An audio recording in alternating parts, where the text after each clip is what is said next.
ফৌজদারি বিধান সম্পর্কে আলোচনা করছেন। ইসলামের কি বিধান? ক্রিমিনাল কেস অন্যতম, সেটা হলো মৃত্যুদণ্ড। কোথায় মৃত্যুদণ্ড আসবে? কেউ যদি কাউকে হত্যা করে তাহলে খুনের বদলে তাকে কি করা হবে? খুন করা হবে। এটাকে বলা হয় ইসলামের পরিভাষায়, ইসলামিক জুডিশিয়ারিতে এটাকে বলা হয় আল কিসাস। কি বলা হয় এটাকে? আল কিসাস। সমান সমান। সে খুন করছে, তার বদলে খুনকে কি হতে হবে? ইসলামে কিন্তু ফাঁসি দেওয়া নাই। হ্যাঁ, ফাঁসি হলো এটা গলা টিপে রশি লটকানো মারা, এটা ওয়ালমন খালেকা, এবং গলা টিপে কেউ হত্যা করা যাবে না, সে যত বড়ই শত্রু হোক, কাফের হোক। ইসলাম হচ্ছে কিসাস।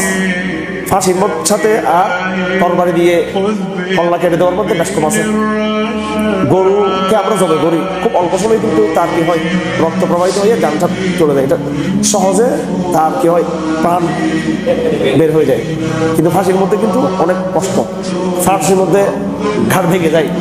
আপনি দেখবেন কাটাটা যতটুকু কঠিন, তার চেয়ে বেশি কঠিন কিছু ভেঙে দেওয়া, হাড্ডি ভেঙে দেওয়াটা, হ্যাঁ, আপনার যতটা কষ্ট তার চেয়ে কাটার মধ্যে কিন্তু কষ্টটা কি কম। যাই হোক, ইসলামিক আইনে এই খুনের বিচার হলো যে ব্যক্তি খুন করবে তাকে কি করা হবে?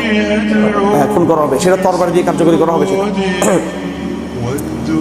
তবে এখানে এই একটা অপশন আছে, সেটা হলো আগের জমানায় আব্দুল্লাহ ইবনে আব্বাস থেকে বর্ণিত, কানা ফি বনি ইসরাঈল আল কিসাস ওয়া লাম তাকুন ফিহি মুদ্দিয়া।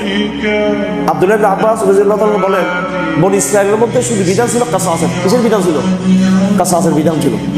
এজন্য তাওরাতের বিধান কিন্তু কোরআনের চেয়ে অনেক বেশি কি কঠিন। আবার খ্রিস্টানদের জন্য ইনজিলের বিধানটা হচ্ছে একেবারে সহজ। কোরআন হচ্ছে দুটার মাঝামাঝি, দুটার কি মাঝামাঝি। তো বনি ইসরাঈলের মধ্যে শুধু কিসাসের বিধান ছিল, খুনের বদলায় খুন। সেখানে অর্থদণ্ড ছিল না। কি ছিল না?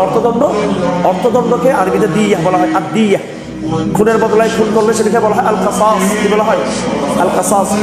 আর যদি এই তার ওয়ারিস যারা আছে, তার অভিভাবক যারা আছে, তার সন্তান, বাবা বা অথবা ভাই, তার যারা উত্তরসূরি যারা আছে, তারা যদি বলে দেন আমরা তাকে কি করলাম, আমরা কিসাস নিব না, আমরা কি নিব? অর্থদণ্ড নিব। তখন শরীয়তে ইসলামী ফিকহের বিধানে বিস্তারিত সেই বিধানগুলো কি করা আছে, এখানে উল্লেখ করা আছে। হ্যাঁ, এটাকে বলা হয় দিয়াত। এটাকে কি বলা হয়? দিয়াত বলা হয়। ফামান উফিয়া লাহু মিন আখিহি শাইউন ফাত্তিবাউন বিল মারুফ। দর্শন আপনারা কোরআন শরীফ, হ্যাঁ, এক হাতে কোরআন শরীফ আর হাতে কলম খাতা রাখবেন। যদি কেউ ক্ষমা করে দেওয়া হয় তখন সেটা তার জন্য ইহসান হবে। যালিকা তাখফীফুম মির রাব্বিকুম ওয়া রাহমাহ। এটা আল্লাহর পক্ষ থেকে, এটা হচ্ছে একটু সহজ করে দেওয়া আমাদের জন্য। আল্লাহ পাক বলেন, ওয়ালাকুম ফিল কিসাসি হায়াতুন ইয়া উলিল আলবাব। হে জ্ঞানীরা, কিসাসের মধ্যে তোমাদের জীবন রয়েছে। যখন দ্রুত বিচার হবে, খুনের বদলায় যখন খুন হবে, তখন সমাজের মধ্যে খুনি, দ্বিতীয় কোনো খুনি তার উত্থান ঘটবে না।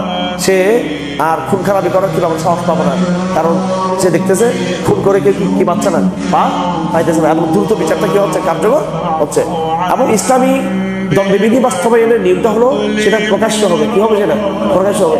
এখন বাংলাদেশের কোন কারাগারে কার ফাঁসি হইতেছে কেউ জানে? কেউ? জজ কোর্ট, হাইকোর্ট, সুপ্রিম কোর্ট, আবার প্রেসিডেন্ট ক্ষমা করার কেউ না ইসলামিক আইনে। এই জন্য আমরা বর্তমান রাষ্ট্রকে পরামর্শ দিব যে কোনো মৃত্যুদণ্ডের আসামিকে যদি প্রেসিডেন্ট মার্সি দিতে চায়, কি দিতে চায়? মার্সি দিতে চায়, অবশ্যই তার গার্ডিয়ানের সম্মতি লাগবে। কি লাগবে? তার সন্তানদের সম্মতি লাগবে। সব সন্তানদের, ওয়ারিসদের সম্মতি ছাড়া দুনিয়ার কোনো রাজা বাচ্চা এক হয়েও কোনো একজন মানুষের খুনের কি করতে পারবে না? ক্ষমা করতে পারবে না। এবং আরো দণ্ডবিধিতে আছে। এই দণ্ডবিধির ক্ষেত্রে খ্রিস্টান, মুসলমান, হিন্দু সব বরাবর। কোনো মুসলিম শাসন যদি হয় ইসলামী খেলাফতের আন্ডারে, এই জন্য তো আমরা বলি খেলাফত প্রতিষ্ঠা হলে, শরিয়া প্রতিষ্ঠা হলে হিন্দুদের অধিকার বেশি প্রতিষ্ঠা হবে। কথা ঠিক কিনা?